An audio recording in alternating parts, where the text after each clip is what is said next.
जफ़र नाम का एक मेहनती आदमी रहता था। जफ़र का एक वफ़ादार कुत्ता था जिसका नाम मोती था। दोनों एक दूसरे के बिना अधूरे थे। मोती न सिर्फ जफ़र का साथी था बल्कि उसका रक्षक भी था।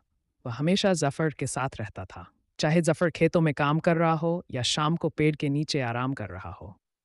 जफ़र के दिल में हमेशा ये ख्वाहिश थी कि वह गाँव छोड़कर शहर जाकर अपनी किस्मत आजमाए। एक दिन उसने तय किया कि अब वक्त आ गया है। उसने अपना सामान बांधा और मोती को प्यार से देखा। मोती को कुछ अजीब सा महसूस हुआ, जैसे जफ़र उसे छोड़कर जा रहा हो।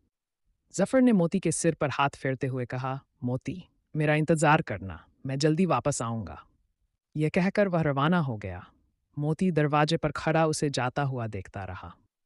जफ़र के जाने के बाद मोती हर रोज़ दरवाजे के पास बैठकर उसका इंतज़ार करता। गाँव वाले उसे देखकर अफ़सोस करते और कभी-कभी खाने को कुछ दे देते। लेकिन मोती का दिल सिर्फ जफ़र की वापसी चाहता था। दिन गुजरते गए, मगर जफ़र वापस ना आया। एक दिन गाँव में डाकुओं का एक गिरोह आ गया। उन्होंने गाँव के लोगों को डराकर उनके घरों को लूटने की कोशिश की। जब वह जफ़र के घर के करीब पहुंचे, तो मोती ने उन पर जोर से भौंकना शुरू कर दिया। डाकुओं ने उसे धमकाने की कोशिश की, मगर मोती बिना डरे उन पर हमला कर दिया। मोती ने अपनी बहादुरी से डाकुओं को भगा दिया, लेकिन वह खुद घायल हो गया। गाँव के लोग उसकी बहादुरी की तारीफ करने लगे और उसका इलाज करने की कोशिश की। मोती ने अपनी जान की परवाह किए बिना जफ़र के घर की हिफाजत की। कुछ दिन बाद जफ़र वापस आया।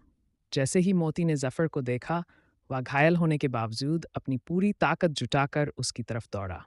जफ़र ने मोती को गले लगा लिया और रोते हुए कहा, मोती, तुमने अपनी वफ़ादारी का हक अदा कर दिया। तुम मेरे सच्चे दोस्त हो। ये कहानी जफ़र और मोती की बेमिसाल मोहब्बत और वफ़ादारी की है, जो हमें ये सिखाती है कि सच्चे रिश्ते कभी ख़त्म नहीं होते,